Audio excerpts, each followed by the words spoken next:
Buenas tardes a todos, bienvenidos a los seminarios de la Unidad de Investigación en Bioingeniería de la FE Zaragoza. Nos encontramos en el Campus 2, en el Laboratorio 7 del primer piso de la UMIES y tenemos estos seminarios todos los viernes al mediodía.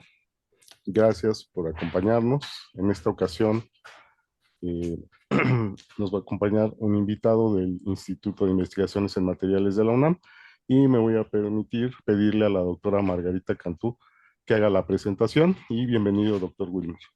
Muchas gracias. Hola, buenos días. Muchas gracias por su presencia. Es un placer para mí presentar al doctor Wilmer. Él es mi amigo y mi colega. He tenido la oportunidad de colaborar con él. Yo con la parte de síntesis y él con la parte computacional y ha sido un verdadero placer. Voy a leer su semblanza curricular. El doctor Wilmer Esteban Vallejo Narváez es químico por la Universidad de Nariño, Colombia, donde obtuvo el título con tesis laureada.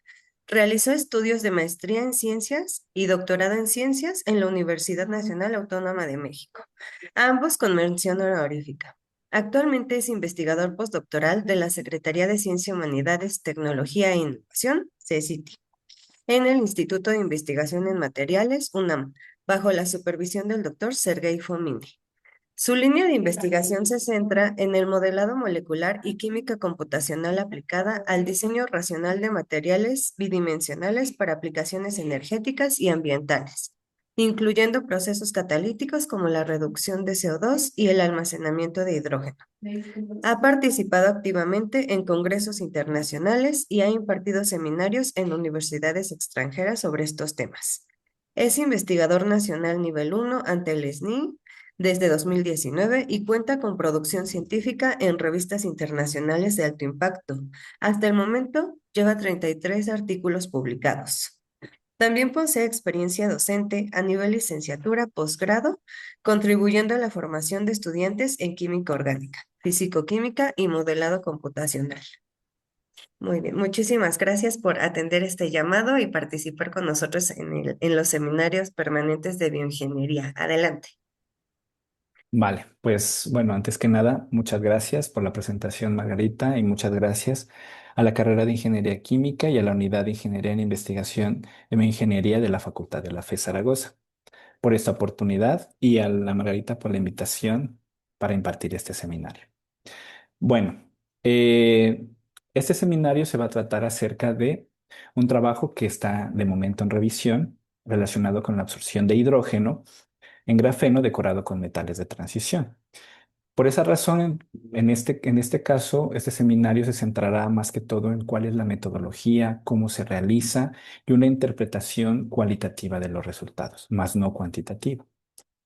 En ese sentido, entonces, y digamos, complementando un poco lo que ya Margarita mencionó en mi semblanza, pues me presento, mi nombre es Wilmer Esteban Vallejo Narváez, como lo mencionó Margarita, pues soy licenciado en química y maestro y doctor en ciencias por parte de la UNAM, actualmente investigador postdoctoral aquí en el Instituto de Investigaciones en Materiales.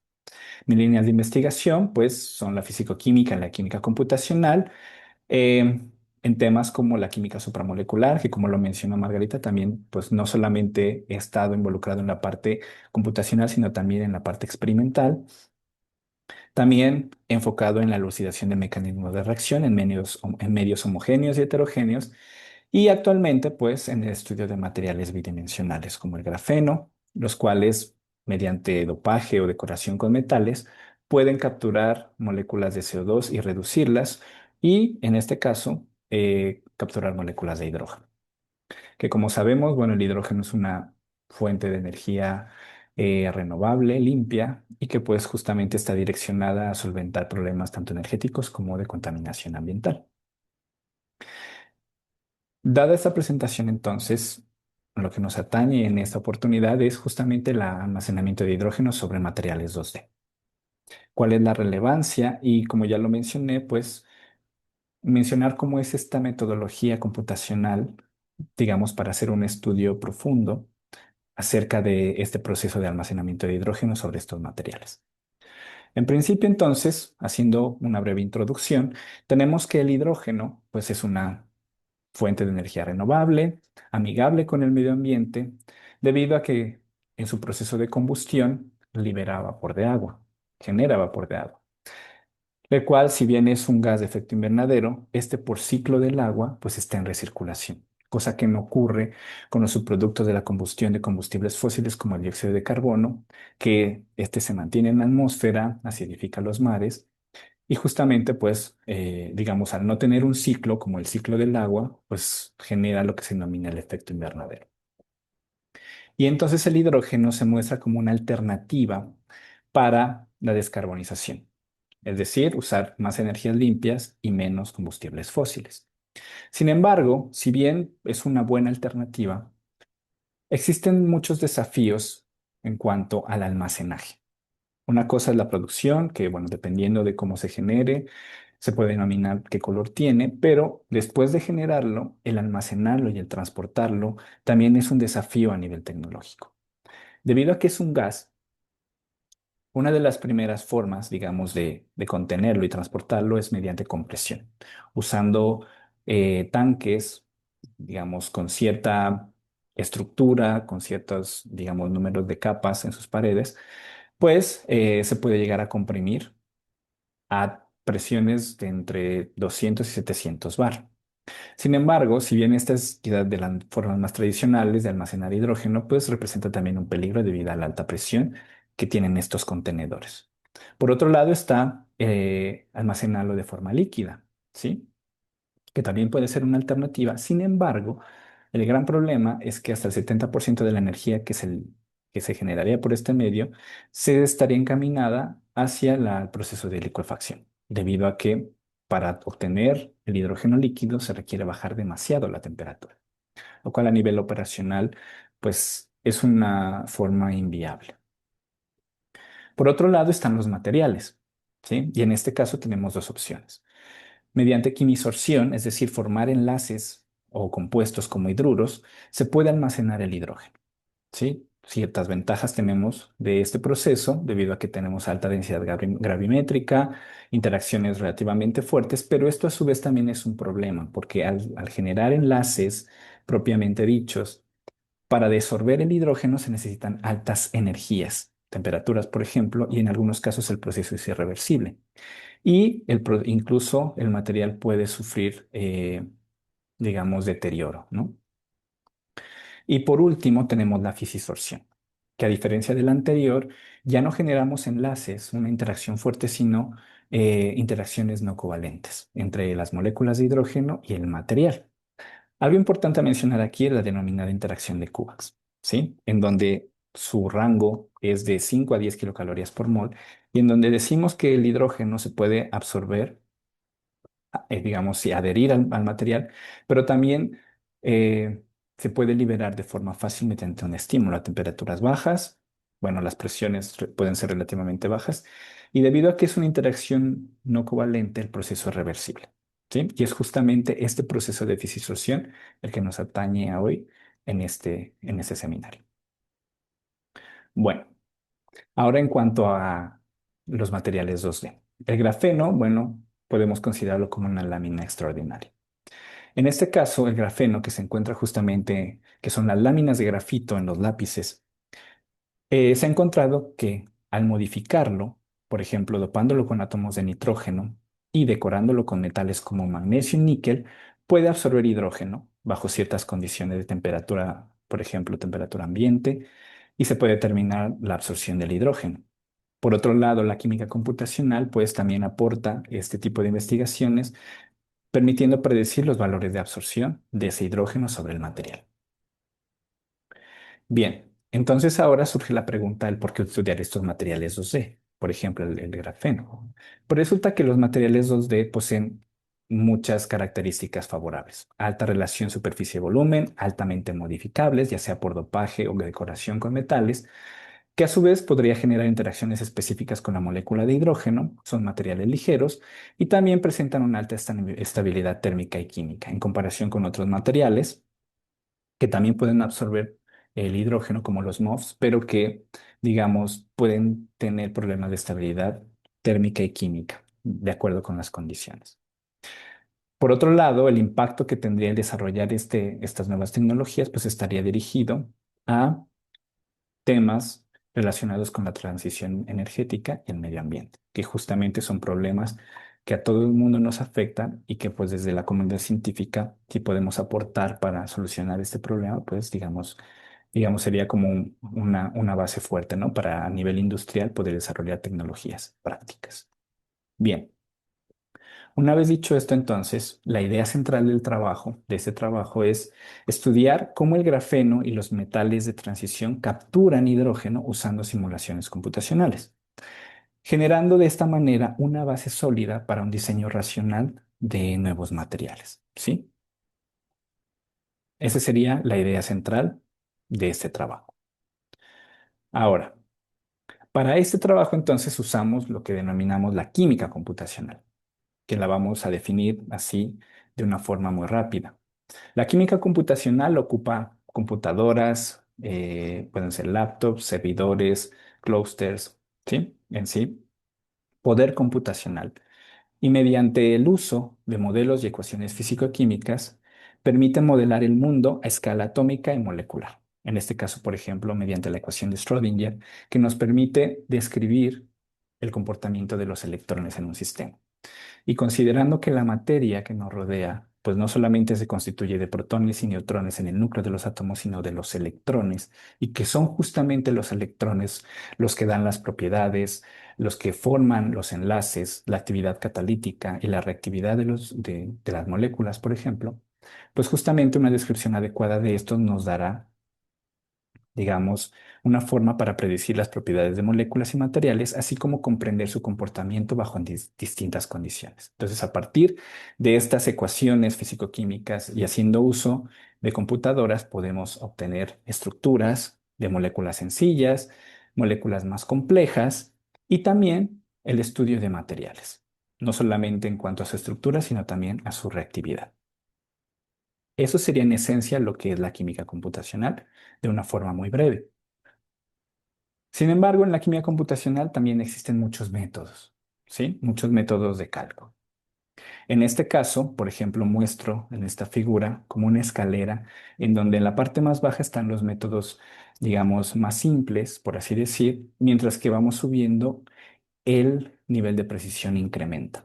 Es decir, aquí realmente lo que está sucediendo, por ejemplo, en la parte baja se encuentran los denominados métodos derivados de la teoría del funcional de la densidad, conocidos como DFT, que básicamente se basan en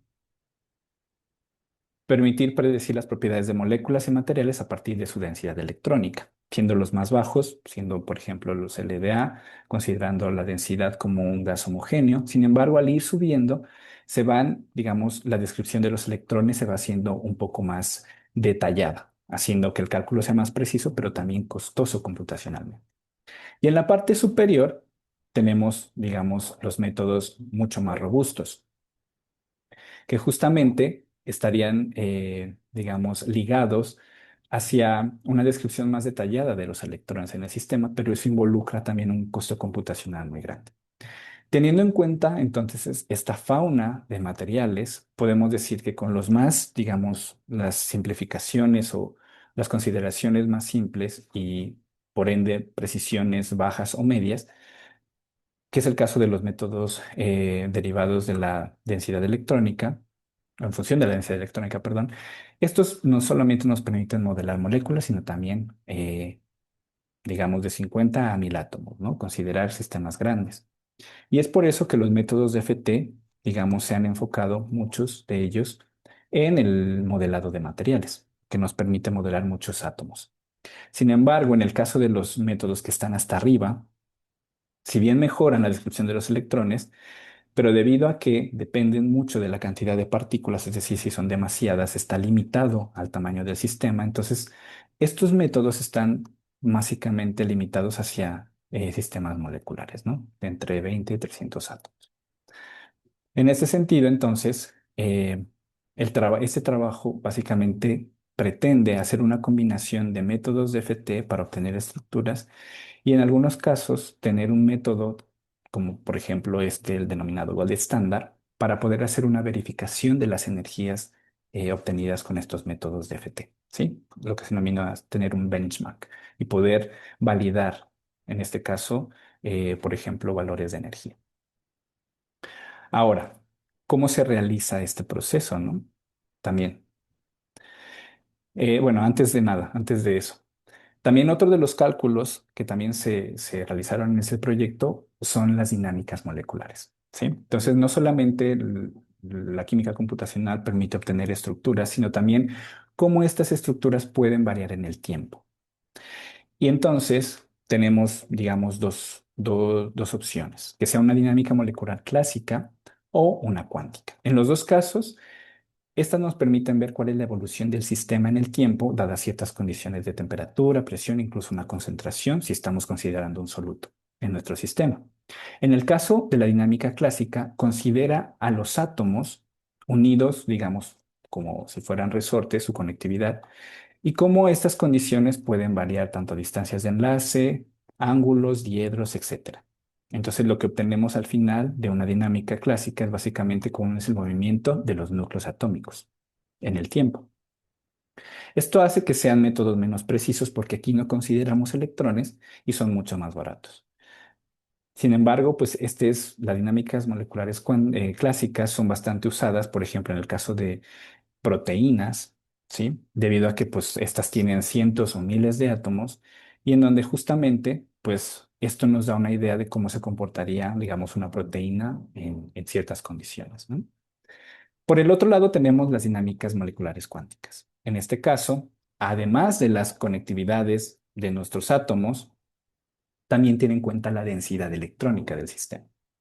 Y esto hace ciertamente que no solamente vamos a ver cómo varían esas posiciones nucleares, sino también la densidad electrónica. Y recordemos, pues justamente que los electrones son los que otorgan la reactividad, estabilidad, propiedades como conductividad en los materiales, ¿no? Etcétera. Pero sin embargo, el considerar los electrones en estas dinámicas hace que sean mucho más precisos, ¿sí? Pero también mucho más costosos. Y esto está básicamente la dinámica molecular cuántica más bien acotada hacia sistemas moleculares, pero también es bastante útil.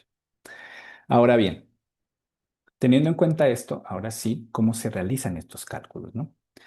Como ya lo mencioné, pues la química computacional hace uso de computadoras, de poder de cómputo. Y entre los programas que podemos usar, por ejemplo, aquí menciono algunos, está Gaussian, programas softwares de química computacional, está Gaussian, muy usado, no solo a nivel de educación, sino también de investigación. También está Orca, que a diferencia de Gaussian es gratuito, y también está Turbomol. Hay muchos otros, muchos otros especializados, por ejemplo, en sistemas moleculares y otros por ejemplo, en el modelado de materiales. Entonces, una vez tenemos tanto la maquinaria como los softwares, ahora necesitamos, digamos, unos datos de entrada, lo que se denomina un input, ¿sí? Vamos a especificar al programa qué es lo que va a hacer. Entonces, aquí vamos a tener datos del sistema, qué tipo de átomos, la conectividad de los mismos, el método de cálculo que vamos a seleccionar, el tipo de cálculo que queremos, qué es lo que queremos que haga, digamos, nuestro programa, si queremos una estructura, si queremos un espectro, por ejemplo, vibraciones, espectro IR, de resonancia magnética nuclear, etcétera, ¿no? Y las condiciones, temperatura, etcétera. Entonces, en el input especificamos todo lo que, digamos, queremos y las condiciones y el método. Y una vez el programa ha finalizado con esos datos de entrada, el cálculo, ahora sí tenemos los datos de salida, el output. En este caso, pues nos da toda la información del sistema, entre la cual podemos encontrar, por ejemplo, las estructuras que podemos visualizar con algunos softwares como Gauss View, que es la interfaz gráfica de Gaussian, y también podemos visualizar resultados como espectros, si es lo que nosotros hemos pedido en el input. ¿Sí? Entonces, de esta forma, pues simplemente es de forma muy breve cómo opera o cómo se realizan los cálculos en la química computacional. Ahora, teniendo en cuenta esto, ahora sí, vamos a hablar de la metodología que usamos en este trabajo. Como ya vimos, pues nos centramos en la absorción de hidrógeno sobre grafeno decorado con metales de transición. Entonces, en principio, vamos a estudiar o vamos sí, a estudiar justamente esa interacción de grafeno con estos metales de transición. Para este caso, ocupamos un método meta-GGA, ¿no? Que está más o menos de la mitad, un poco más arriba en la escala de precisión. Son costosos y hay una buena relación entre precisión y costo computacional. Con este método, entonces, lo que se ocupó en principio fue un modelo finito para modelar el sistema. Es decir, para modelar materiales existen como dos aproximaciones. La primera sería modelos finitos, que es una parte del material representativa para modelar un proceso específico, que sería en este caso, por ejemplo, una nanojuela del material de grafeno, ¿sí? Y la otra parte sería un modelo infinito, ¿sí? Que generalmente también se puede usar. Sin embargo, la diferencia y digamos la limitación que ofrecen los modelos infinitos es que en este caso están limitados hacia ciertos métodos solamente, mientras que los modelos finitos permiten tratar al sistema como si fuera una molécula muy grande y permite utilizar métodos más precisos, más robustos, ¿sí? En este caso, mediante este modelo finito, pues, constituido por una nanojuela de 22 átomos, hicimos nuestro modelado para la interacción de los metales de transición con el grafeno. Entonces, una vez tenemos este sistema, ¿sí? Hacemos interaccionar nuestro metal de transición con el grafeno, obteniendo, digamos, como esta reacción. La interacción del metal de transición con el grafeno generan este complejo, ¿no? Este sistema. Ahora, los metales que nosotros estudiamos en este caso fueron escandio, manganeso, cromo, itrio, paladio, cobre, níquel, hierro, niobio, wolframio y molibdeno, ¿sí? Algunos de la primera, segunda y unos de la tercera serie de transición. Ahora, como queremos saber qué tan factible y favorable es la interacción, pues calculamos el delta G de interacción, ¿sí? En este caso, a 298,15 Kelvin, pues sería simplemente la diferencia entre la energía libre de Gibbs del complejo menos la energía libre de Gibbs de las especies aisladas, ¿sí? Y en este caso, pues considerando que esta energía libre de Gibbs va a tener contribuciones tanto de temperatura, considerados en la entalpía, y de la entropía, que provienen de las vibraciones y rotaciones y traslaciones de la molécula que aportan justamente energía térmica y entrópica, ¿sí? Entonces, teniendo en cuenta esto, el delta G nos va a servir como una medida para saber si nuestra interacción es favorable o no, dependiendo si es negativo o positivo. Una vez entonces hemos generado, digamos, los complejos de grafeno con metales de transición, ahora sí viene la interacción con hidrógeno. Entonces, sobre este sistema vamos a hacer interaccionar, en principio, una molécula de hidrógeno, ¿sí? Que va a seguir justamente esta reacción. Nuestro sistema más una molécula de hidrógeno generará este aducto. En este caso, partimos de n igual a 1. Cuando n es igual a 1, este término es 0 y nos referiremos al sistema sin hidrógenos. Y cuando es 2, pues nos referiremos al sistema con la primera molécula y así sucesivamente. En este caso, cuando se adquiere la segunda molécula de hidrógeno, pues aquí n es igual a 2.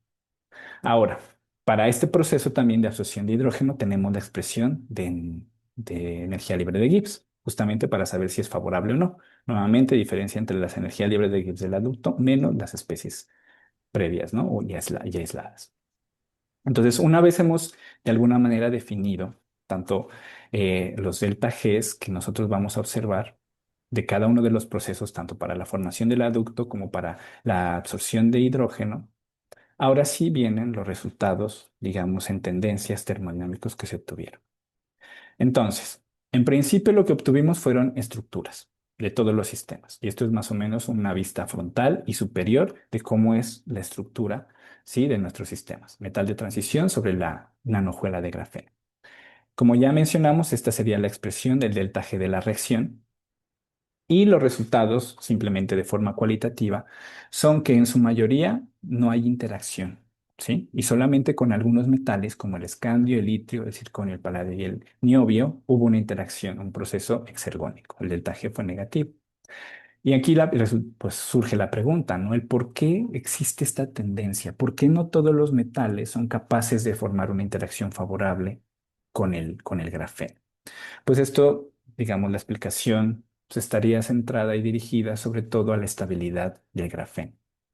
Como, bueno, se sabe, el grafeno básicamente es un sistema altamente conjugado, lo cual hace que no sea tan reactivo, ¿sí? Que sea inerte en cierta medida. Por tal razón, no es tan factible que éste pueda, digamos, interaccionar fácilmente o generar interacciones, digamos, con otros entes, ¿no? Moléculas, etcétera, o átomos. Es por eso que, por ejemplo, en el caso de los antecedentes, lo que se ocupa generalmente es poder doparlo primero, por ejemplo, con nitrógeno, y ahí sí anclar de forma más fuerte los metales, ¿no? Entonces, esa puede ser una forma de alterar la reactividad del grafeno para mejorar justamente ese tipo de interacciones. Entonces, bueno, una vez hemos obtenido justamente estos resultados y centrándonos sobre todo en los metales que generaron una interacción favorable, un delta G negativo, en asocio con, con la lámina de grafeno, ahora sí vienen los resultados, digamos, centrados en la interacción con las moléculas de hidrógeno.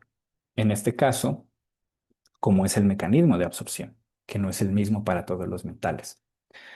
Por ejemplo, aquí tenemos nuestro sistema, nuestro aducto de metal de transición con la lámina. Y entonces, como ya lo mencionamos, hacemos interacción a la primera molécula de hidrógeno. Para el caso de escandio, pues resultó tener, en este caso, esta es como una vista frontal de la estructura optimizada. Y podemos ver que el delta G es positivo, es decir, no es favorable desde un punto de vista termodinámico. Sin embargo, cuando sobre este sistema se adiciona la segunda molécula, pues resulta que este proceso sí es favorable, con un delta G negativo. Y además, algo interesante es que justamente este sistema genera una interacción que está entre los 5 y 10 kilocalorías por mol, es decir, en el rango de lo que se denomina interacción de Cubax.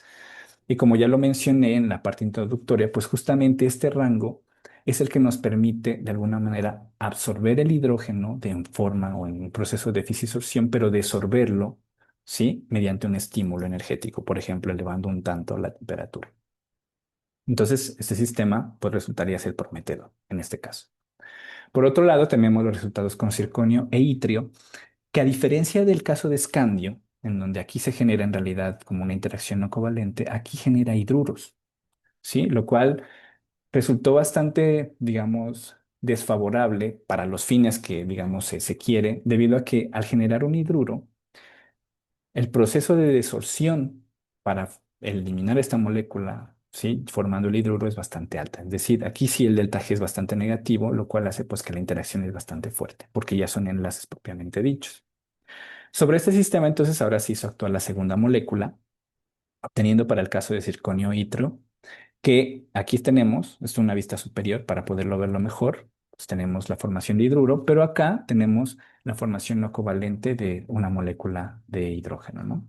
De una interacción no covalente con el centro metálico. Este proceso resultó ser endergónico, es decir, termodinámicamente no favorable.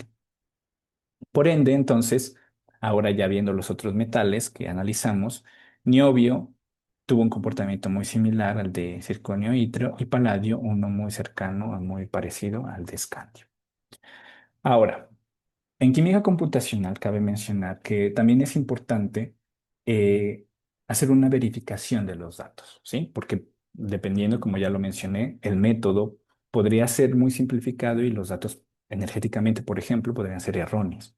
Entonces, para poder verificar en química computacional que un valor energético, por ejemplo, en este caso, sea válido o sea verdadero, pues existen dos formas, ¿no? Una que tengamos un dato experimental con qué comparar y otra poder basarnos, tener un benchmark con un método mucho más robusto, ¿sí? En este caso, pues calculamos justamente ese delta G y lo comparamos con nuestros datos de FT con el que se denomina el gold estándar para de la química, ¿no? De la química computacional para sistemas moleculares. Y pues resultaron ser en magnitud bastante comparables, ¿sí? Entonces, esta fue una forma para nosotros, de alguna manera, inferir que los valores obtenidos son confiables, ¿sí? Teniendo en cuenta, pues, este benchmark. Y de esta manera, ya teniendo en cuenta esto, que los valores son confiables, teniendo en cuenta la tendencia de los resultados, ahora sí nos centramos justamente en este sistema. En ese sistema en donde, como ya lo mencioné anteriormente, la interacción con hidrógeno es favorable y además está en este rango, ¿sí? De la fisisorción efectiva, en donde pues es lo suficientemente fuerte para ser absorbido y lo suficientemente débil para llevar a cabo un proceso de desorción mediante un estímulo. Ahora, entonces, hasta aquí tenemos, digamos, datos termodinámicos, simplemente si es favorable o no la absorción. Pero ¿qué pasa si ahora no solamente consideramos el delta G como un criterio, sino también ahora vemos cómo cambia o evoluciona este sistema en el tiempo? Para ello, entonces, usamos la dinámica molecular cuántica sobre este sistema, ¿sí? Bajo ciertas condiciones. Lo hicimos en un tiempo entre 0 a 8 picosegundos y a una temperatura de 300 Kelvin, que es aproximadamente 26,9 grados centígrados. Y en este caso, pues este fue el resultado de la dinámica. ¿Sí? Hay un acomodo previo de las dos moléculas y posteriormente se desorbe una molécula de hidrógeno después de cierto tiempo. ¿Vale? Entonces aquí estamos de alguna manera verificando que ese sistema, que de acuerdo con los delta G está justamente en el rango de cubas, pues un estímulo, ¿sí? En este caso temperatura, puede generar la desorción de hidrógeno. Y esto nos permite inferir que justamente este material puede disolverse fácilmente a bajas temperaturas y puede ser justamente un potencial material, ¿no? Para estos fines. Ahora, como conclusiones finales entonces de este trabajo, en principio pues tenemos que el marco computacional utilizado en esta investigación pues es confiable, debido a que la magnitud de los datos energéticos derivados con el método de FT seleccionado son comparables con los de este denominado el gold estándar en química computacional. Entonces, de esta manera, digamos, podemos decir que nuestros resultados son confiables y que estamos justamente en un marco computacional confiable, ¿no? Por otro lado, también algo, una conclusión importante es justamente que el grafeno decorado con metales de transición, pues es, digamos, un material prometedor, sobre todo el sistema de escandio, ¿no? Que puede de alguna manera absorber el hidrógeno y que la magnitud de la interacción, en este caso el delta G, pues está en el rango de la fisisorción. Y justamente son estos resultados los que de alguna manera podemos decir que son la base o el soporte para la obtención experimental de materiales. Debido a que también algo importante a mencionar es que la química computacional se puede considerar como una forma para dirigir un proceso, ¿no? Ya sea a nivel sintético y demás, ahorrando costos. Es decir, si tenemos datos computacionales confiables, podemos de alguna manera dirigir hacia donde iría una investigación experimental, ¿no? Deduciendo costos y en muchos casos también valga aclarar, apoya la interpretación de los datos experimentales, ¿no? Porque pasa en muchos casos y incluso Margarita lo puede también decir, que en algunos casos, por ejemplo, algún espectro o algún espectro experimental, debido a la complejidad de las señales, no se puede entender muy bien, ¿no? Y si lo modelamos computacionalmente y vemos a qué movimiento, por ejemplo, si estamos en IR, está asociado ese movimiento, entonces podemos apoyar, ¿no? Y podemos dilucidar un espectro experimental basándonos en resultados experimentales. Entonces, pues eso sería todo por mi parte. Muchas gracias por esta oportunidad. Espero haya sido de su agrado esta presentación. Y si tienen alguna pregunta, pues adelante. Muchas gracias. Muchas gracias al doctor Wilmer por la presentación y pues vamos a tener una ronda de preguntas. Me voy a permitir comenzar con el chat. Ok. Dice la doctora Alejandra Chávez. Buenas tardes, una disculpa, no puedo prender mi micrófono. Wilmer, muchas felicidades por tu trabajo. Siempre he tenido la duda de por qué algunos químicos usan la palabra descriptiva decorar. Siento que demerita la parte científica y se va más al lado artesanal, pero esa es mi sensación. ¿Cuál es tu opinión o por qué decides usarla en tus descripciones? Ok. Bueno, muchas gracias por la pregunta.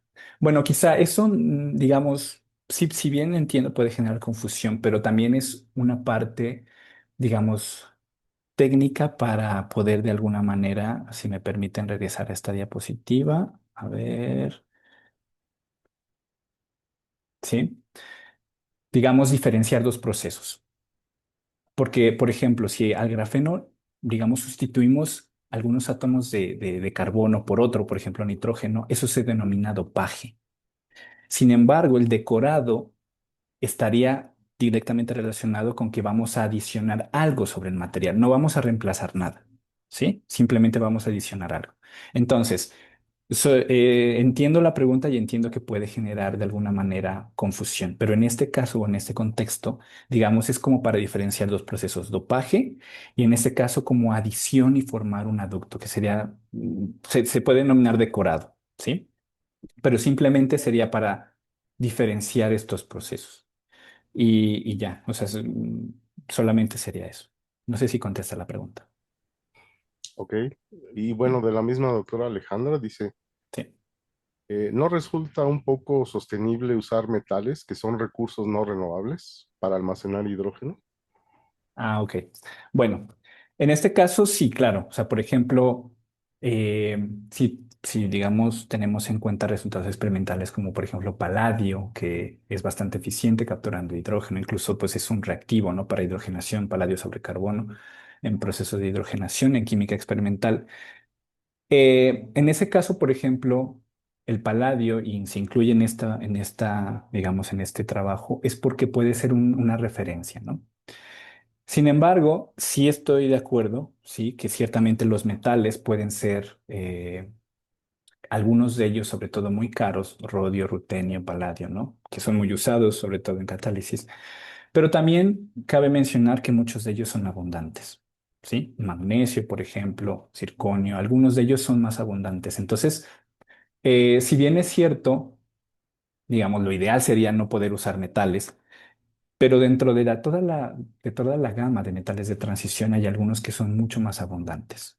Y quizá por eso este trabajo se ha centrado en explorar pues gran parte de metales, ¿no? Y ver cuáles funcionan más o funcionan menos. Entonces, si bien es cierto, lo ideal es que no hubiese metales, pero pues también sabemos que la actividad catalítica, por ejemplo, o de absorción de metales, pues supera en mucho moléculas meramente, digamos, con estructuras carbonadas o con nitrógeno, ¿no? Entonces, es de alguna manera, o con este estudio se intenta compensar un poco. Vamos a usar una lámina soporte de grafeno, carbono, y vamos a simplemente a colocar metales sobre él. Ya no se va a usar una lámina de metal puro, ¿no? Sino un material soportado.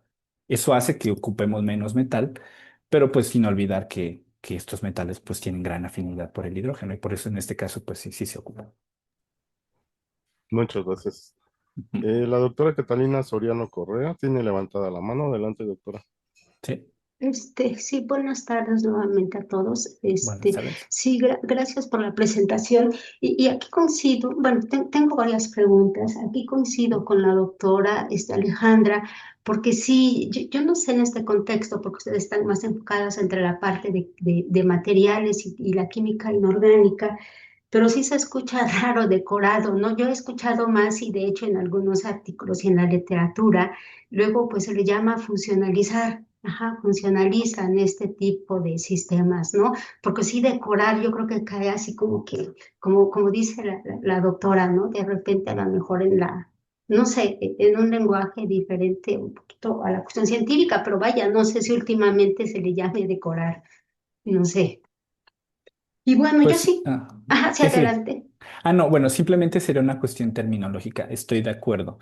Pero también es verdad que en algunos términos como que no hay como una regla, ¿no? Todavía. Entonces, si bien es cierto, quizá ese término más bien es como para más o menos entender y diferenciar los procesos, como lo mencioné, porque funcionalizar también puede ser dopaje, ¿sí? O sea, reemplazar un átomo por otro. Entonces, para poder diferenciar entre dopaje y adicionar un metal o adicionar un átomo que no es un proceso, no es el mismo proceso, entonces simplemente por una cuestión terminológica, pero entiendo el rigor a nivel de que puede generar confusión. Bueno, aunque si me permite el comentario, y justamente ahí en materiales, la doctora Estrella, usted seguramente la de conocer, ella está Sí. en mis materiales. Ella Ujú. ya ve que también trabaja con grafenos, pelotenos y cosaedros, y ellos hacen funcionalización justamente de ese tipo de estructura y le llaman funcionalización, ya sea Ujú. que sustituyen para verla cómo se modifica la reactividad química del Sí. sistema. Ajá, y ellos utilizan funcionalización. Ajá. Ok. Digo más si me permite, ¿no? Bueno, Sí, sí, yo, sí. yo tengo aquí varias preguntas. Usted nos habla de estos métodos computacionales y también Ujú, nos hace una ligera comentario sobre la famosa escalera de Jacob. Ujú. ujú. Dependiendo la metodología que se usa, pues es el costo computacional. Sin Sí. embargo, en su metodología, usted no nos comenta qué funcionales utilizó, Ah, ok. sobre todo si está hablando de la fisiosorción y de sistemas reversibles. Ujú. No comenta qué tipo, además es que aquí es bien importante porque pone diferentes metales, ajá, diferentes metales Exacto. Sí. y no ahonda en qué funcionales utilizó y también bases. ¿Podría ahondar en ello? ¿Por qué? Ah, ok. Bueno, es que como lo mencioné, este trabajo está en revisión. O sea, y justamente quizá fue una de las recomendaciones que tuve al hacer esta presentación, y es que, digamos, no puedo dar datos precisos dado que el proceso, este trabajo está en revisión por pares evaluadores en una revista. Entonces, para evitar algún, no sé, algún conflicto con eso. No los menciono. Sin embargo, lo que puedo decir es que estoy justamente en esta parte, ¿sí? En donde ya se tienen en cuenta una descripción más precisa de la densidad electrónica. Y es justamente estos métodos, por ejemplo, los meta-GGA, que ya hacen una descripción más precisa de interacciones en no covalentes, como es este caso, ¿sí? Sí, Entonces, exactamente, sí. hay el M05, que es uno que se usa muchísimo para cuando Ujú. se usan metales. Exacto. Ajá. Pero aquí lo que me llama la atención es que justo usted utiliza diferentes metales y en ese sentido los resultados serían independientemente de la base, porque también no nos comenta la base que Ujú. utiliza, pero independientemente de los, porque además está con metales muy diferentes en su Sí, estructura electrónica entre uno y otro y su comportamiento, vaya, es es distinto. Ujú. que de hecho yo no sé, porque en algunos casos, bueno, tampoco mencionó si usaba qué programa, si está usando Gaussian, si usó Orca Ah, ok. o si Sí. usó, ajá, no me acuerdo el otro programa que puso, pero Turbomol. no mencionó qué programa usa. Ok, bueno, en cuanto al programa es Orca, y en este caso, sí, o sea, tiene razón. En este caso, por eso nosotros seleccionamos un método, como le digo, es un meta-GGA, para justamente poder tener en cuenta no solamente que sean usados para sistemas con metales de transición, sino también para que describan bien las interacciones no covalentes. Entonces, eh, en este caso, pues como le digo, lamento quizá no ser muy preciso en cuanto a números y terminología, pero es porque el trabajo está en revisión, o sea, no está aceptado todavía, ¿sí? Entonces, simplemente es por eso, no es por otra razón, ¿no? Pero su comentario tiene todo el sentido debido a que justamente que ya se tratan metales de transición y pues como sabemos, los metales de transición, dependiendo de periodo o grupo, varían mucho su reactividad. Pues justamente nosotros seleccionamos un funcional que pueda describir bien y que haya de alguna manera ya contraste con información experimental y demás, ¿no? Entonces, en ese caso seleccionamos un método que sí describa bien los metales de transición. Y ¿Sí? finalmente, dos Sí. preguntas, pero nada más la final. Me llama la atención cómo al final de cuentas usted dice que sus resultados hacen un benchmark y sus resultados, pues les dan una buena coincidencia, voy a comentarlo Ujú. así, no sé, Sí, con respecto, sobre todo con ese Golden State que utiliza Copper Cluster. Porque exacto. ahí, bueno, usted no especificó si son simples, dobles o triples, porque ahí pone que es simple, doble y triple, pero no nos dice exactamente cuál fue el que usó, por un lado.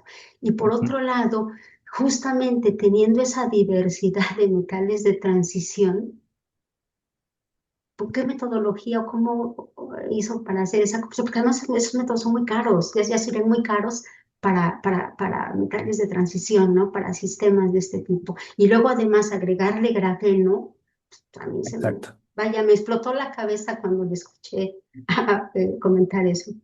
Ok. Bueno, en ese caso, quizá como le digo, no puedo dar datos porque datos tan precisos, pero en este caso se considera, digamos, el uso de este método sobre ciertos sistemas. Por ejemplo, por mencionar alguno, circonio, ¿sí? Y esto tiene que ver un poco con la configuración electrónica, que sea, digamos, capa cerrada o capa abierta o OpenShell Single, lo que se denomina, ¿no? Entonces, básicamente sobre ciertos sistemas en donde, digamos, su configuración electrónica podría ser modelada como un closed shell, lo que se denomina o capa cerrada o estado singulete, ¿sí? Sobre esos sistemas fueron los que se hizo estas pruebas. Estoy totalmente de acuerdo, sobre todo no se podría hacer porque en algunos casos existe algo que se llama contaminación de spin y digamos en algunos casos se necesita, no solamente puede estar descrito el sistema por una sola configuración electrónica, sino por varias, ¿no? En donde Coppet Cluster ya no aplicaría. Y Sin de hecho, embargo, los métodos de perturbación, justamente los MP2 y estos que ya son muy caros, tendrían estos problemas de contaminación de spin y a lo mejor exacto. había que hacer algo esto sobre superposición de bases, ¿no? Para mejorar pues esa energía, ¿no? Habría que Ujú, habría que exacto. hacer eso. Sí, y justamente por eso MP2 en este caso no fue considerado por eso, por la contaminación de spill que genera en sí el método. Sí, sí, sí, tiene razón en ese sentido. Bueno, muchas gracias. Sería todo, doctor. A usted, Gracias. muchas gracias. Gracias, doctora Catalina. El doctor Edson Herrera tiene levantada la mano. Adelante, doctor. Sí, buenas tardes a todos. Una disculpa porque estuve intermitente em, en el seminario porque estaba en consejo técnico. Una disculpa. Primero que nada, darle las gracias al profesor Vallejo por su intervención, que es muy importante. Muy agradecido de que nos hagas pues el honor de estar aquí en tu casa en los seminarios.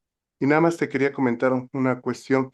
Mira, yo llevé 2 cursos de mecánica cuántica en lo que es la maestría en física.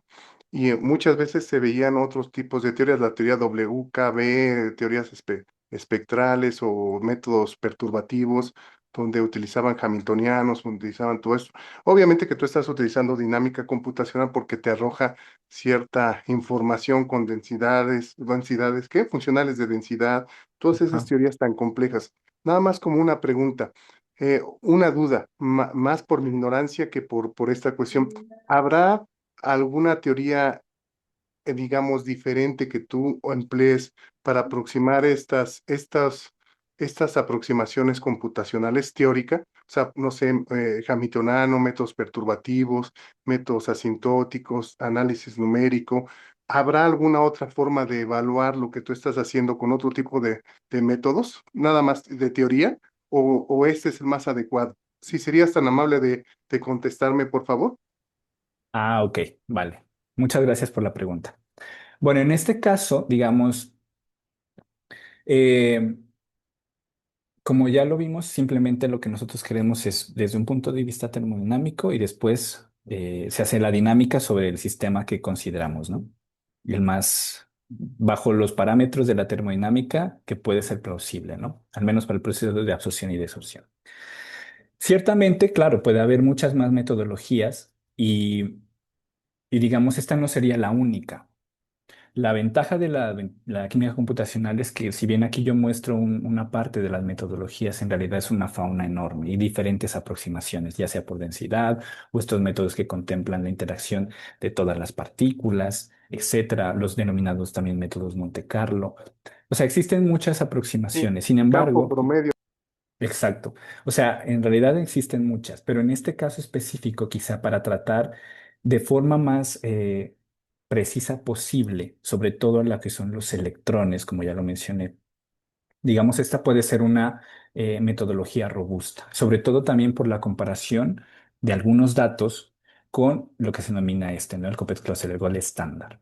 ¿Sí? Entonces, teniendo en cuenta, digamos, la rigurosidad de energías, por ejemplo, electrónicas o energías de delta G, digamos, es adecuada.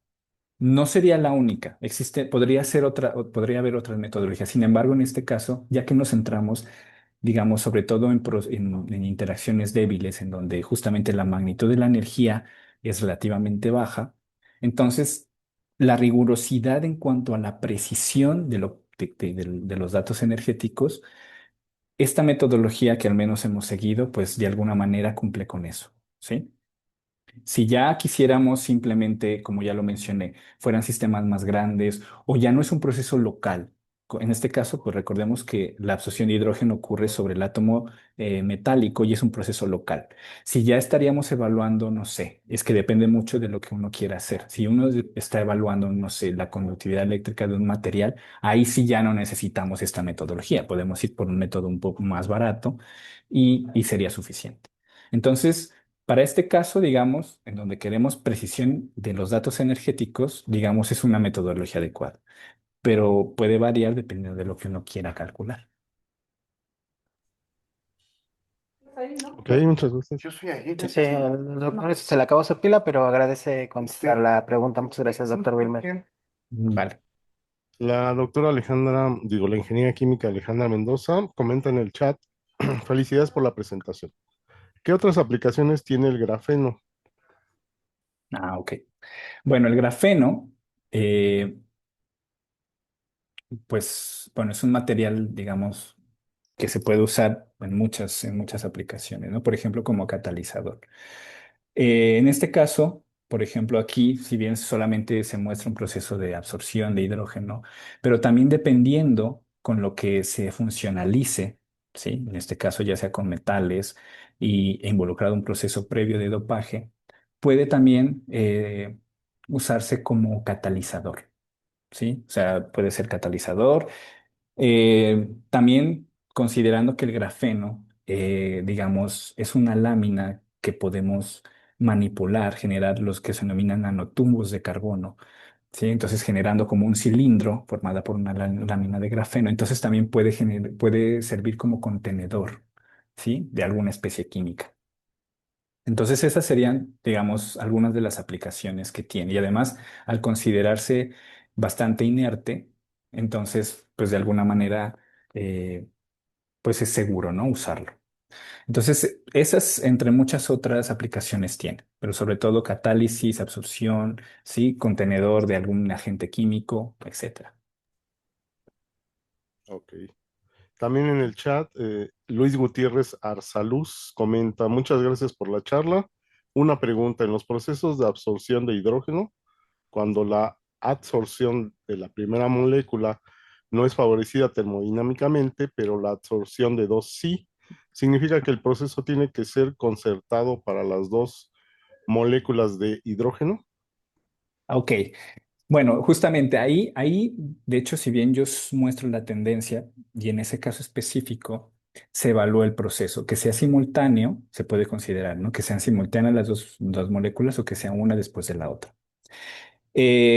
Digamos, racionalizando, o sea, se podrían dar los dos, pero lo que podría darse más de alguna manera en el sistema real es que primero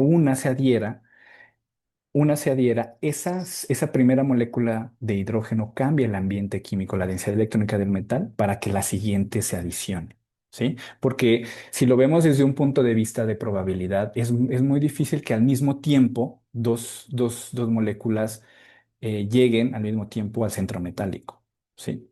O sea, podría ocurrir, pero es muy poco probable, ¿no? Si de 100 moléculas tenemos, yo creo que menos del 2 o 1% llegarían al mismo tiempo. Entonces, lo que sería más realista es que llegue primero una y después llegue la otra, ¿sí? Entonces, por una cuestión quizá probabilística, sería un proceso más bien consecutivo, ¿sí? Ok, y finalmente en el chat, el doctor Enrique García Leal, que ya se tuvo que retirar, pero dejó su pregunta. Ok. Dice, ¿este tipo de dispositivos tendrá una aplicación directa y qué tan costoso sería implementarlo? Ah, ok. Bueno, de acuerdo digamos, con la industria del grafeno, pues de hecho hay fábricas especializadas, ¿no? De hecho, aquí en México hay una fábrica, se llama, no me acuerdo cómo se llama, Grafen MX, creo que es, que se especializa en grafeno, y hay otras alrededor del mundo que se especializan en derivados de grafeno, ¿sí? En Italia, en España y demás. O sea, la industria del grafeno de alguna manera existe en un desarrollo medio, vamos a decir, ¿no? Ya existe, no está en su top, pero ya hay un desarrollo. Entonces, en ese sentido, digamos, puede ser plausible, qué tan costoso no sabría decir, ¿sí? Pero debido a que ya hay una industria de grafeno y de derivados de grafeno existente ahora mismo, entonces yo diría que podría ser plausible. La verdad, en cuanto a números, no sabría decir, pero teniendo en cuenta la evolución de la industria de grafeno como tal, yo creo que podría no ser tan costoso. Además, el grafeno, pues, es un material que no es caro, ¿sí? Es fácilmente, se puede obtener fácilmente. Entonces, de alguna manera, quizá el punto ahí adicional es ya funcionalizarlo. Es donde ya puede involucrar un proceso más costoso y demás, dependiendo de la funcionalización. Pero, como lo digo, teniendo en cuenta que ya hay industria a base de grafeno y derivados del mismo, considero que puede ser plausible. Ok, muchas gracias. Finalmente tiene la mano levantada la doctora Margarita Cantú. Hola, Adelante, buenas doctora. tardes. Bueno, a lo mejor me salgo un poquito del tema, pero sé que sí has publicado al respecto de fosforenos. Sí, Esos trabajos sí los tienes publicados, ¿verdad? sí. ¿Nos puedes decir un poquito, qué aplicaciones tiene y qué Mm. ventajas tiene, por favor? Sí, bueno, el grafeno, que al igual perdón, el fosforeno, al igual que el grafeno, pues es también una lámina constituida de solamente un elemento, ¿no? En ese caso, fósforo. Por eso es su nombre. En ese caso, pues también hemos hecho como este análisis, haciendo la funcionalización con metales sobre láminas de grafeno, de fosforeno, perdón, y la reactividad evidentemente del fosforeno es distinta. Ancla de una forma muy fuerte los metales y en ese caso pues se ha encontrado que gran parte o un gran número de metales pueden absorber hidrógeno cuando están soportados sobre láminas de fosforeno. Entonces, contestando un poco a la pregunta que dice Margarita, pues sí, se han hecho estudios, ¿sí? Cambiando en este caso el soporte de una base de carbono a fósforo y los resultados son prometedores. La diferencia que quizá existe ya a nivel práctico entre grafeno y fosforeno es que el fosforeno es más inestable, ¿sí? Es decir,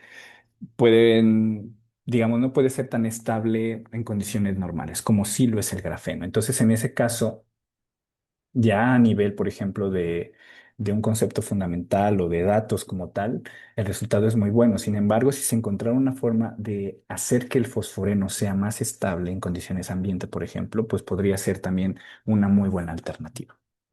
Sí, Muchas gracias, porque sí hay que buscarle, ¿no? Como para qué diseños podemos hacer como para atrapar el hidrógeno, para trabajar con esta especie exacto. de energía, ¿no? Que son de las nuevas formas de energía y también los esfuerzos computacionales, también hay que unirnos más nosotros como químicos orgánicos Ex- sintéticos mm, a la parte, bueno, a mí me da miedo, ¿no? No me quiero meter con la parte computacional, pero como dices, ¿no? A lo mejor sí nos puede salvar de gastos innecesarios y de optimizar Exacto. nuestras reacciones y pues sí estaría bueno como entrarle en ese sentido. Y y también agradezco tu tiempo por tu tiempo, porque así hubo más parte de preguntas y respuestas que luego nos faltan y que se hizo muy agradable y muy enriquecedor. Muchísimas gracias por tu presentación. No, a ti muchas gracias por la invitación. Bueno, pues solo me resta. Hay un último comentario en el chat del doctor Sí. Víctor Romo. Felicidades, doctor Wilmer Fragoso, por su presentación. Y muchas gracias a la unidad de ingeniería. Yo también le agradezco al doctor Wilmer por su tiempo y por su presentación. Y pues les agradezco su presencia a los asistentes. Les recuerdo que nos estaremos viendo el próximo viernes con la misma clave y contraseña. Y pues ya estamos en tiempo. Les agradezco a todos los coordinadores de la unidad. Que tengan buena tarde y nos vemos la próxima semana. Ya le Vale, muchas estaremos gracias a enviando todos. Gracias igualmente. Hasta Gracias. Hasta luego. luego. ya le enviaremos su constancia al doctor Wilmer Vale, muchas próximamente. gracias. Que estén Muchas muy bien. Hasta gracias. luego. Hasta luego. Bye, Vale. bye. Bye. Adiós, amigo. Adiós, nos vemos.